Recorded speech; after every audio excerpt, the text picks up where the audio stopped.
my favorite thing that I do is like if I get a kid that I clearly see is scared, it motivates me because the fact that he's that scared, he still showed up or she still showed up. And that right there is like, I see it, I believe it, I can clearly see it, you're scared, but I'm gonna teach you how to use your fear and teach you how to, be fired up, be motivated. Because if you can conquer fear in football, you can conquer fear in the classroom, you can conquer fear in life. You can, I gotta tell the kids, like, if your dreams don't scare you, you're not dreaming big enough.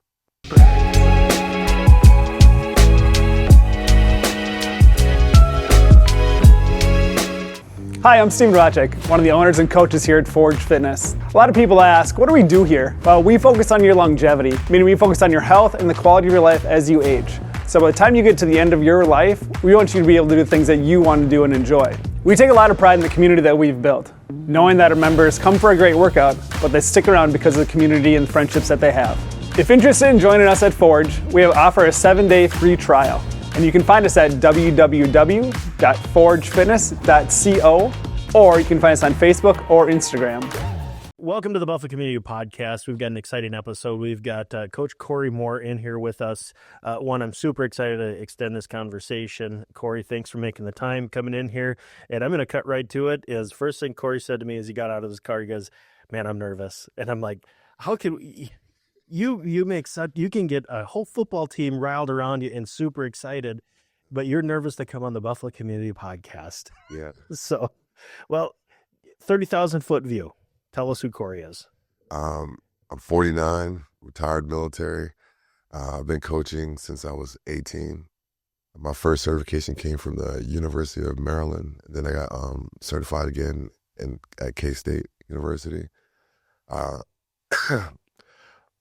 wanted to coach because when I was a kid, I was coached by this Green Beret, and I was very scared to play football. It was like a bunch of us that was scared to play football, and he zoned in on us, not in a way that made us want to quit, but he was like, "I'm going to believe in you until you start believing in yourself." And he pushed and pushed and pushed. Like every day it was just like, oh my God. And he'd come to the locker room, come to the classroom, making sure we were there. And like that was my inspiration to do the same thing that he did, so. Yeah. That's awesome. As having coached with you before, I could tell you firsthand that's exactly what you get on the field with you too. Now I've tried to hype him up with, hey, I can't do it at all. But you've got 120 kids, jumping around you. And I think, I think if somebody's not used to that, of like, middle school, people get pushed a little bit, of like, hey, you're almost into, high school. Yep. You're going to be expected to work a little bit hard. Oh yeah. But middle school's that awkward time, digging deep of like, hey, start believing in yourself, and you put it all out there, which is great. You give so many volunteer hours and just effort for these kids, and it is all because of the Green Beret. Yep. Yeah. So I've had the opportunity to coach, like I said, since I was 18. I've coached all over the country, mostly in the South. And the kids down South are faster, bigger, and stronger than the kids in Buffalo. But the Buffalo kids are extremely smart, and they're extremely coachable, and they just pick up, and it kind of motivates you to like, man, if they can learn this, we can learn this, we can learn that. Yep. And I've taught these kids without them knowing. I've taught them actual college plays and NFL plays, and they haven't even realized it, Yeah. And so it makes me want to keep coming back. Like, what, how much further can I push them, Yeah. Yeah. And I love being here, and like you said, I've coached my kids. Tristan and Tyson, I put every ounce of knowledge that I had in sports into them. And then now they're like day before yesterday, Tristan signed with University of Minnesota. Yeah. That's awesome. And Congrats. then, Tyson made Team USA. And then the awesome thing I'm glad my son's going to Minnesota. I'm glad my youngest son made Team USA. But they come back and they help coach. Yep. Like if I got practice, Dad, we're coming with you. We want to help teach these kids and stuff like that. So Giving back. yeah, they love we've taken some kids from Buffalo to Tyson School, and we train there, and like it's awesome, man. Cool. I love doing it. Hey, so let's go back a little bit. Yeah. And where are you from? I'm originally from Goldsboro, North Carolina. Okay. Yeah. Gotcha. So Goldsboro, you go through high school there, you end up in the military. No, so I was born in Goldsboro. My dad was also military. Okay. So like we were stationed in Georgia, New York, Japan, Virginia, and then I joined the military, and I got stationed different places. But everywhere I got stationed to, I made sure I was part of the community, and I coached. You know, it's like my whole life is based around, you know, being in the military and coaching. Yeah. Yeah. How has that kind of growing up with a military father, you yourself in the military, like how has that shaped your life? I know you had a military coach that obviously shaped your life, but you know, beyond being coached by somebody military, how's that made you who you are? I consider myself to be a team player, and I like to motivate people because I've been motivated myself, and so I've taken the good and the bad things that I've seen, and I've experienced a lot of diversity, and being here in Buffalo, I'm able to bring all that to let these kids know that, hey, when you leave Buffalo, there's this huge, massive world out there. Yeah, it's gonna be like, oh my God, you know, like, and then when we're doing when we're playing sports, you know, I tell them like, you have to have the attitude that you're coachable, and you want to play with anybody, you want to learn from anybody, and you have to have that swag where you feel like you are the best to ever do it, and then you're gonna be a part of a team that can be lucky and glad that they have you. Yeah. And then I don't know, it's kind of hard to like pen down everything that I'm feeling in those moments when I'm talking to these kids, but I get excited, I get fired up, especially like when I see when they reciprocate that. It's just like I need them and they need me, and we just kind of work together with that. Yeah. Well, one thing I think I would imagine, and I mean this out of total respect, I would imagine you represent that Green Beret coach you had. Oh yeah. Right. I know for a fact because I have a 9th grade son who was afraid of you, right? And I think most of those kids in his class, you know, you're going out to football practice in 7th grade, and you're looking over at the 8th graders going like, I don't know if I want to do this next year, right? Like he's tough, right? Yeah. But every one of those kids gets pushed really hard, but as hard as you are on them, they also realize how much you love them. And I think you do a really good job of that balance between, you know, because I would imagine you get some complaints, you get some pushback, you get some like, hey, like my kid's never been talked to like this before. And it's not disrespectful. It's just direct and firm when it needs to be firm. But, you know, so I had parents, like you said, that complain. But then I'll talk to them. I'll say, don't listen, don't focus on the volume of what I'm saying. Focus on the words that I'm saying. Yeah. Like I use terms like if they make a mistake or if they're not giving 100%, like that I know that what they're capable of, I'll say things like, you're better than that. You know, I'll just keep reminding them that you are a better player than that. You owe yourself that, you know, because like and this is how my coach was, if he sees a spark in you, he's going to drag it out of you. He's like, if you can score 1 touchdown, now you need 3. Yeah. You know, if you got a B in your class, now you need an A, and that's what I do. Like, my favorite thing that I do is like if I get a kid that I clearly see is scared, it motivates me because the fact that he's that scared, he still showed up or she still showed up, and that right there is like, I see it, I believe it, I can clearly see it. You're scared. But I'm going to teach you how to use your fear and teach you how to, you know, be fired up, be motivated. Because if you can conquer fear in football, you can conquer fear in the classroom, you can conquer fear in life. You can, like, you know, like I tell the kids, like, if your dreams don't scare you, you're not dreaming big enough. You know, Yep. and I told the parents that too. You know, so like this past season, we had a kid first day of practice, his knees are knocking each other. He was and all I was getting ready to do was throw the ball to him. And I was like, you know what? I'm gonna turn that kid into a middle linebacker. And he couldn't hit to save his life. He was scared. He would dodge everybody, and I stayed on him. I was like, "You can do this. I need you to see that you can do this." You know, like I said, I want you to be scared because that monster inside you, that future young man inside you, you feed that fear to him, and he's going to shock you. So like 3 weeks into the season, he's still scared. He gets this one play, and it was like I had tears in my eyes. It was amazing. Yeah. Like he hit this kid so hard, and he got up, and he was like, "Oh my god!" You just conquered the You know what I monster. mean? It's like I just did this, and then you couldn't control him after that. Yeah. He was just out of control. It was like, put me in. I'm ready to go. I'm ready to go. So that's what makes me like, you know what? I can do this. And I want to keep doing this, you know, because like the other athletes that are balanced and I know will be successful. I give them my all, but it's that one kid that you like if you stay with him, something good can happen from him.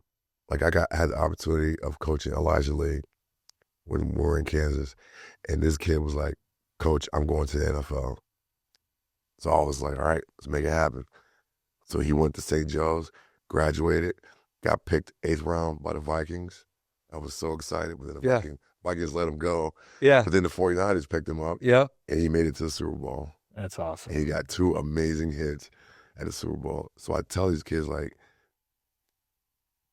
anything is possible.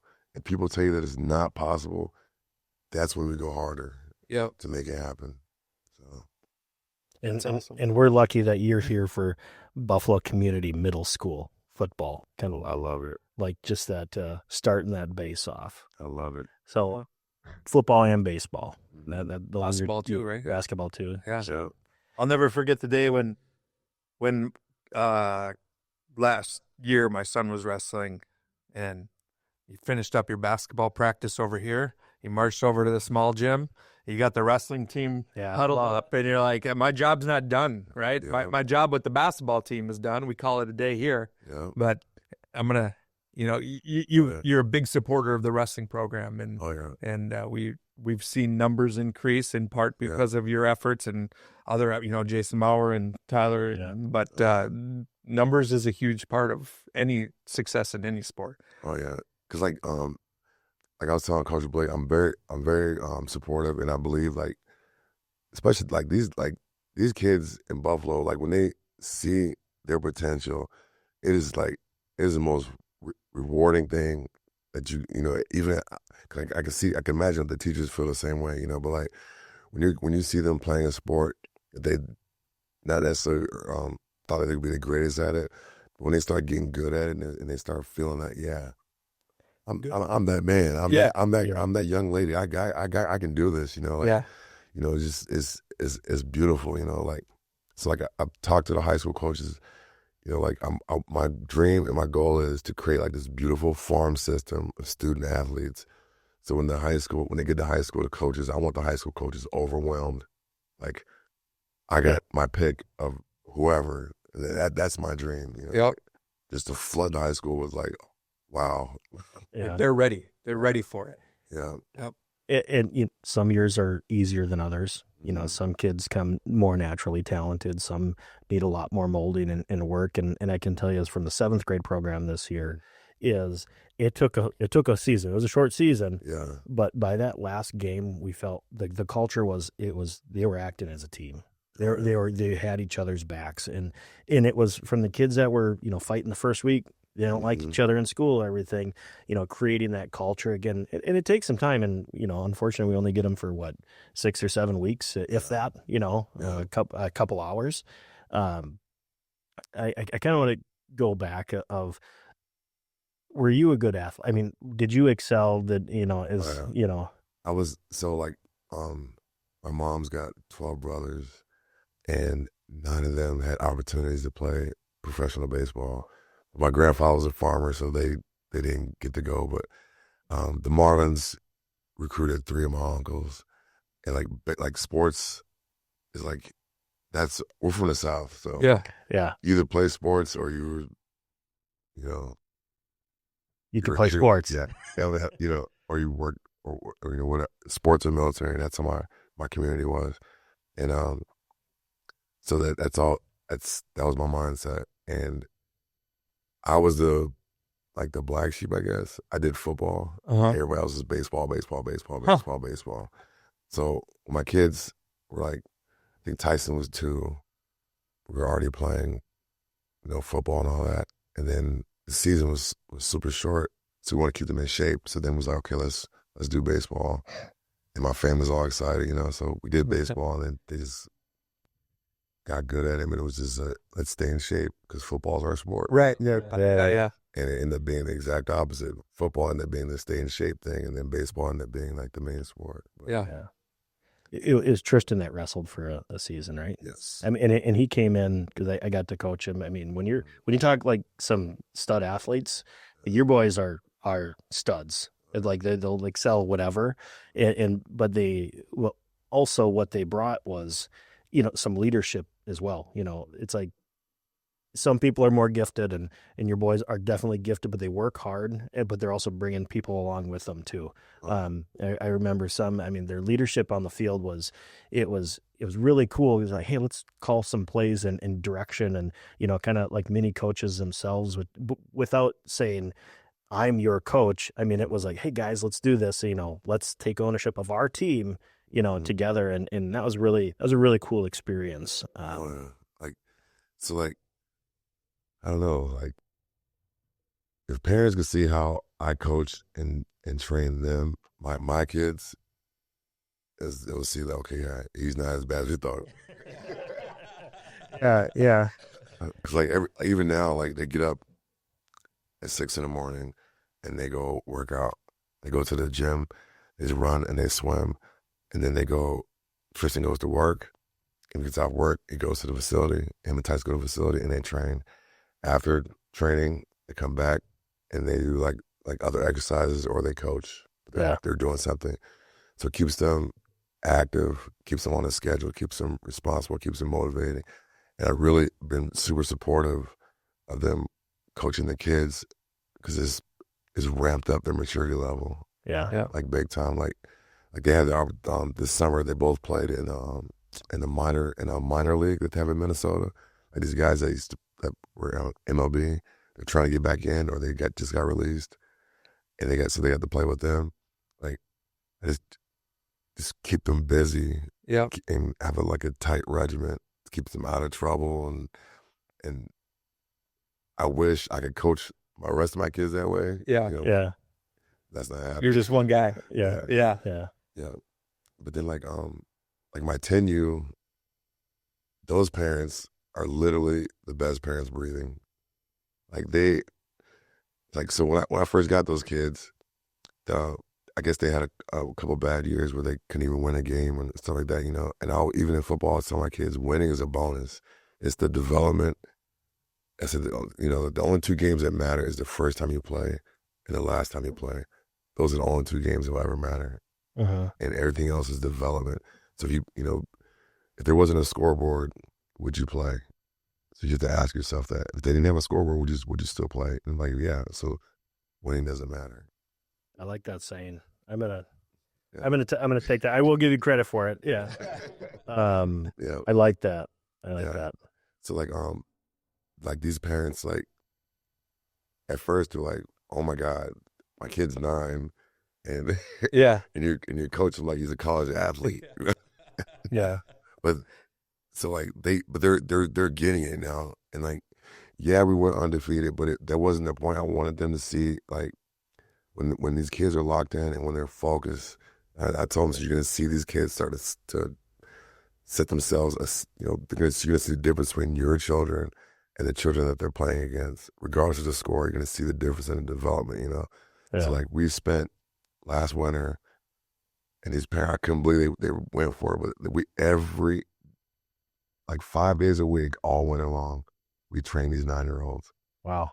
And then we trained all the way up till we trained during spring and then summertime. And then when summer hit, these games was just, we'd rather been at practice. Sure. It was that big of a difference.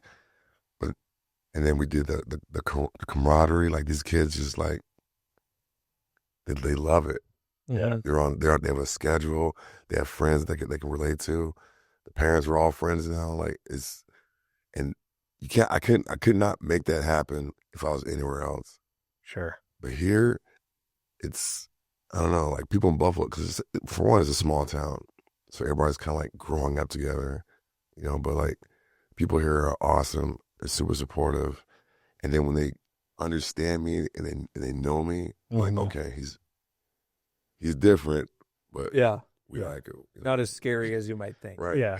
Yeah. Which goes back to listen to the words that I'm saying, not at the volume in which I'm saying them. Yes. So 100%. Yeah. Have you ever thought of like coaching coaches, like how to take your program to the next level? Like, kind of spreading that out, or is it just, you know what, I just want to be with these athletes? I think, like, for one, anybody that steps as a coach, I commend them, because it is not an easy task. Even if you were a person that played a sport, just because you played a sport doesn't mean you can coach. And me personally, I don't feel like I can say, hey, this is how you coach, because I'm always learning myself. You know what I mean? But what I do is I'll be supportive and like mentor and like, we'll trade off ideas and stuff, but I don't want to, like, unless it's like a 18-year-old kid is first time coaching, then I'll be okay, yeah, this is a suggestion for your practice schedule and how to approach it, like that. But if it's somebody that's my peer, I don't feel personally that it's like, this is how I need you to do this. To me, it doesn't work, because like, you got to be you. Yeah, they have to, because I'm not the end all be all. I don't like the coaches, like even for football, the coaches that I coach with, we all reach these kids differently. Yeah. Like there's some kids on in the program that I can't reach, but like I work with Kegel. Kegel can reach them in a hot minute, and vice versa.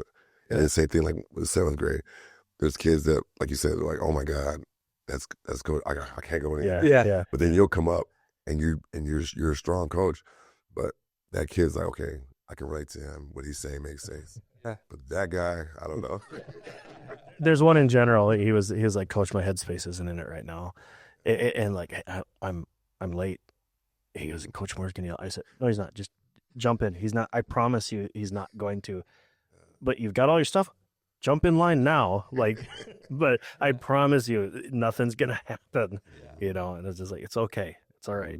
So I mean, maybe there's a good balance of, we try to be tougher on them in 7th grade to here's the expectations. And I think kids respond to boundaries, to expectations, to hard work, something that they're not maybe normally used to. Yeah. And there's definitely kids that, hey, I'm here because I have to do something, and we can see some development in that too. So, if you had to choose only one to coach, baseball or football or basketball, I keep forgetting about that.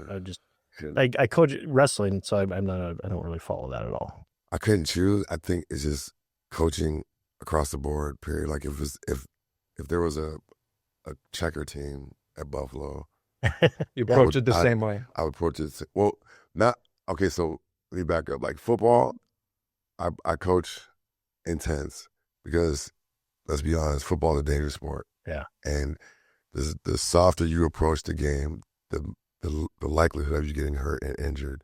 So like when you're loud and you're motivating, your adrenaline's pumping, and you're going at 100 miles an hour, to me it's a safety thing with me, because it gets that fear out of you. It gets that, when you're yelling, you get that beast out of you. That, because I always tell them, I want you to emulate me. I want, when we're warming up, I want you loud. I want you fired. I want you motivated, because what it does is that team that's on the other side of the field that's warming up, oh my God, I really don't want to play this team. But if you come off the bus and you're like, hey guys, oh, and now the other team's like, yeah, we're about to smoke them, But like, so for basketball, I'm more strategic. It's nowhere near the level of that I coach in football at all. And then baseball is super strategic. There's like zero screaming, zero yelling. I have literally the most boring baseball practices. If you ever watch our baseball practice, it is extremely boring because I'm like, this is how you grab a baseball. This is how you catch a baseball. These are your glove choices that you have options with. Sure. So we break the game down. So it's not like you don't have to come to a baseball game with your biceps ready to roll. So it's kind of hard to say which sport I'll prefer, but like I just like coaching kids, like regardless of the sport. So Bringing them up. mm, Yeah, awesome. You do more than just coach. We can get into that a little bit. Like, what do you do when you're not coaching? training, we do personal training for the kids. Yeah. Like Okay, maybe you don't do, boy. You have to. I'm living my best life. Like if we don't have practice, because like I always promote parents. We got kids that play baseball and they're in hockey, and like right now our 10-year team is practicing, so the kids are still playing hockey. We do personal training. Like they'll go through the hockey practice and we'll do like I'll schedule like a Tuesday or a Wednesday, and all the parents know where I live at. My garage is set for baseball. Come in there and train, or we'll load up my bus and we'll go train. And then like we'll do video training, text training, group training. We do mental practices, which I think every coach should do for kids. But like if it's coaching, I'm in. Yeah. That's my pastime, my personal time. I wake up, I'm learning, I'm trying to teach myself how to coach better, and I'm critiquing myself. I'll ask other coaches, like, hey, how can I get better? Like before I got here, I was on the phone with Jose Contreras. Yeah. And he was like, I told him, I was like, dude, I'm about to go on the podcast. And he's like, just go in there and be yourself and, do the best you can. He's like, you're a good man and they know it, Yeah. and call me when you're done. Yeah. Yeah. Perfect. That's awesome. I love it. Maybe we could have touched on this earlier, but how did you end up in Buffalo? How'd you get here? Okay, so my wife's from Minnesota, and when I lived here, we actually met. And then when 9/11 happened, I took it personal, and I rejoined the military. And when I got out, my wife was basically homesick, and she wanted to come back here. And Coach Bauman was the head coach at the high school at the time, and his teammate, him and I were coaching together in Kansas. And my wife's like, we want to go back to Minnesota. We want to go back to Minnesota. And he was like, have you ever heard of a place called Buffalo? And I was like, no, I've actually lived New York. Yeah, that's the first thing I thought. Yeah. And so he's like, well, my old teammate, Bauman, he's coaching at the high school there. If you guys move back to Minnesota, you gotta go to Buffalo. You gotta go to Buffalo. You gotta go to Buffalo. He'll take care of your kids, And this is when they were like football, like that was it, Yeah. So like, all right, okay. So we came up to Corcoran, contacted Buffalo High School or middle school. And it was crazy because I never thought you'd go on a recruiting tour of a school. Like they must have known we were coming. So we get there, John Hayden's there, and the head principal's there. And they're like these 8th grade kids. My kids were going to 6th grade. All these people there waiting for us. I was like, is this a college or is this a middle school? So they took us on a tour, showed us all the programs that they had, and the whole time it was like, you remember how Charlie Brown, the teacher, was like, wah, wah, wah, wah. That's all I could hear, Like I see them talking, I'm just like, this is a middle school, like we're we'll walk around the middle school like my kids are recruited for college, like it was crazy, Yeah. So I was like, yeah, we're definitely doing this, So I called him and told him, and then Coach Bauman reached out and he was like, welcome to Buffalo. We heard a lot of great things about your boys, and it just kind of went from there, Yeah. And then I went to the school and I was like, I want to coach. And they're like, well, do you want to coach your boys? I said, nope. My kids have their path. I have my path. And so I had to prove that. And they saw that, like, yeah, he's not here just to coach his kids. Yeah. He's here to actually coach. And it's been great, man. Awesome. Yeah. I didn't know the recruitment at BCMS for It was crazy. yeah, that's They really had snacks and everything. yeah. Like, what? Geez, I'm gonna text John next time out. Like, my kids are coming to middle school in 2 years, so Right. We're looking at our options. yeah. I like ribeyes. Yeah. Cool. Well, we're glad to have you. Thank you so much. Thanks for coming in and giving us some of your morning here on a Friday. And Oh yeah. anything that we missed? Anything else you wanted to touch on? Or I just want to tell parents that are listening, no matter how crazy it is or whatever things that your kids want to do, back them on it. Let's just make sure it's not illegal, of course. Yep. Disclaimer: legal disclaimer. This is not legal advice, but please. But like, because I'm pretty sure you guys know, like, especially with NIL, there's 30 states that authorize NIL from K through 12, and Minnesota's one of them. So if you have an athlete, a student athlete, that's the athlete, a student athlete that has a dream to be a tennis player, a bowler, whatever, support it. Because his businesses in Minnesota are very supportive of student athletes. Sure. Yeah, so. Awesome. So, well, Corey, thanks for coming in. Really Thanks appreciate for it. having me. Yeah. Yeah, you got it. For the Buffalo Community Podcast, I'm Tyler Reiss. I'm Mark Benzer. Corey Moore. Nailed it. Thanks for listening to the Buffalo Community Podcast, produced by Edlund Media. You can find us on Facebook and YouTube, as well as anywhere you listen to podcasts.